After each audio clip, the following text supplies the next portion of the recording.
Quiero saludar en Houston, en Texas, a Tony Payán, director del Centro de Estudios Fronterizos para Estados Unidos y México, del Instituto Baker de Políticas Públicas en la Universidad Rice de Texas. Bienvenido, gracias por acompañarnos como siempre. Al contrario, muchísimas gracias, encantado de estar aquí. A ver, ¿en qué punto estamos? Comencemos allí por lo general, en las relaciones México-Estados Unidos. Pues mira, yo creo que es uno de los momentos más complicados en la relación binacional desde 1985, cuando Enrique Camarena, un agente de la DEA, fue secuestrado y torturado en Guadalajara. Definitivamente creo que hoy están saliendo a la luz muchísimos temas muy complicados. Por ejemplo, el TEMEC, prácticamente muerto con estos aranceles que ha impuesto el presidente Donald Trump. No se ha hablado todavía de su renegociación, pero seguramente van a ser unas renegociaciones muy difíciles y México va a tener que aceptar aranceles. El tema de la migración, ahí es donde yo creo que la presidenta Sheinbaum me parece que no puede más que aceptar la realidad. México ha pagado el muro fronterizo, México se ha convertido en el muro fronterizo, en la contención de los migrantes de los Estados Unidos, y yo diría que la frontera no es segura. Es decir, la frontera de Estados Unidos quizás es segura, El Paso, Brownsville, San Diego, etcétera, pero Tijuana, Juárez, Laredo, Matamoros continúan siendo fronteras, ciudades mexicanas muy inseguras.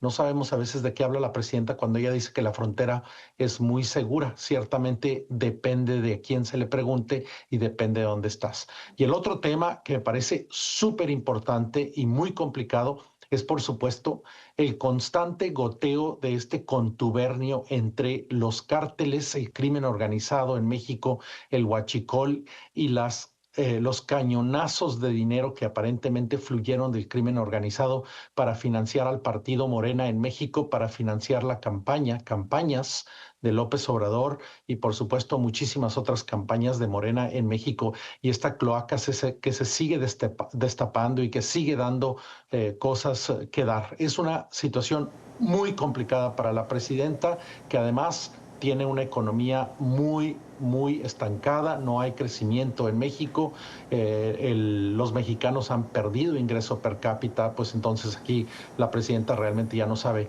a qué fuego meterle el agua primero. Entonces es muy complicado. Bueno, usted lo ha descrito perfectamente bien. La pregunta es, ¿por qué la presidenta insiste en ignorar lo que es realidad? Y dos puntos de lo que usted señaló, por ejemplo, que la frontera no es segura, es decir, negarlo es absurdo, porque los propios mexicanos lo viven, lo sufren, lo padecen.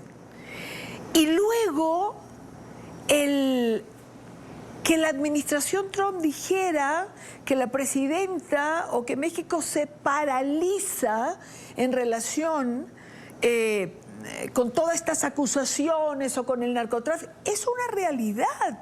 Y usted lo acaba de decir o mencionar, por los vínculos que existe de financiamiento de campaña cuando López Obrador y múltiples señalamientos que se hicieron en el gobierno de López Obrador de la cercanía o de los lazos que podían existir entre el narcotráfico y la propia administración. Es que negar esto es como querer tapar el sol con un dedo.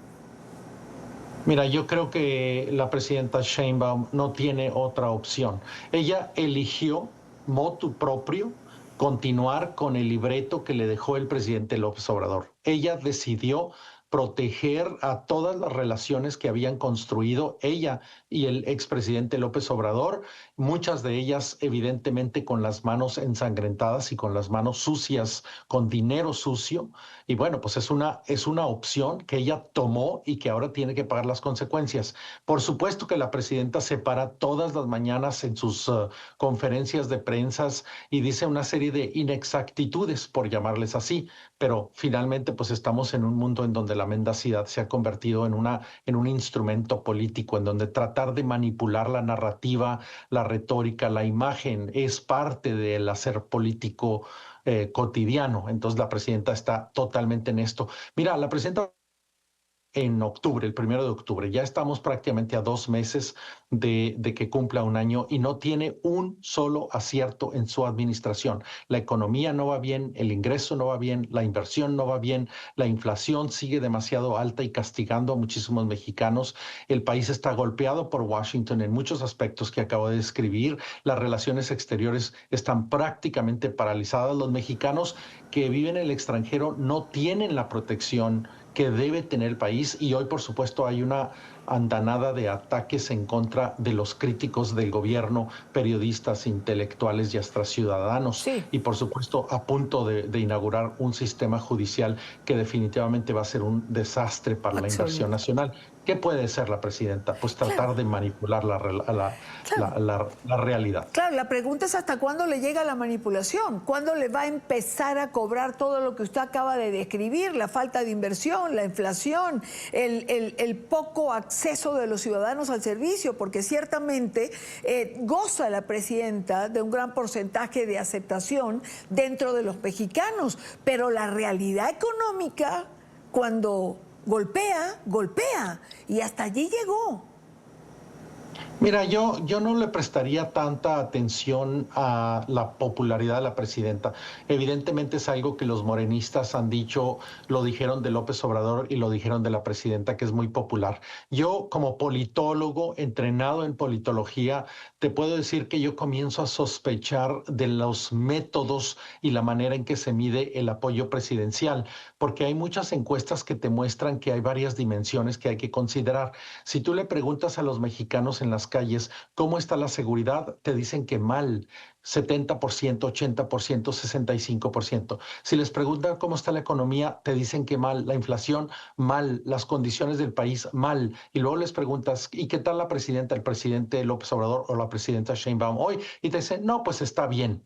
Y además, acuérdate una cosa muy, muy importante, que esa coalición política se ha sostenido a partir de una serie de engaños, de compra, de un clientelismo político, el uso de los recursos públicos para comprar voluntades electorales entre los jóvenes, entre los ancianos, etcétera. Pero al final no logran pasar de un 54-55% de la votación. Se adjudicaron un 74% de las curules del Congreso y cambiaron el Poder Judicial, pero no porque obtuvieron ese 74%. Hicieron francamente una trampa. Recientemente venía de Corea y leí el libro La tiranía de las minorías. Estamos viviendo en regímenes en Europa, quizás en Estados Unidos también, en México, en donde sabemos que son coaliciones electorales que no tienen un apoyo verdaderamente abrumador y mayoritario, pero que se hacen del poder y que comienzan a utilizar los elementos legales,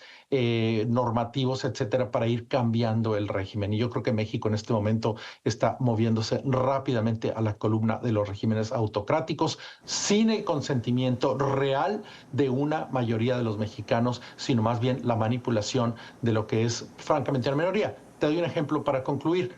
En las elecciones judiciales a las que convocaron el 1 de junio, votó 13% del padrón electoral, 100 millones de personas, llegaron nada más 13 millones. Y de esos 13 millones, 4 millones anularon el voto explícitamente. Con 9 millones de 100 millones lograron cambiar el Poder Judicial. Eso no es una mayoría. Se la adjudican, pero yo creo que tenemos que comenzar a cuestionar precisamente los métodos que utilizan estas encuestadoras. A lo mejor están manipuladas, están pagadas, no sé, eso es muy común en México. Bueno, es muy común en México y de las encuestas se está dudando, pues no solamente en México, desgraciadamente. Señor Payán, gracias por acompañarnos como siempre. Un abrazo, hasta la próxima. Igual a usted, hasta la próxima.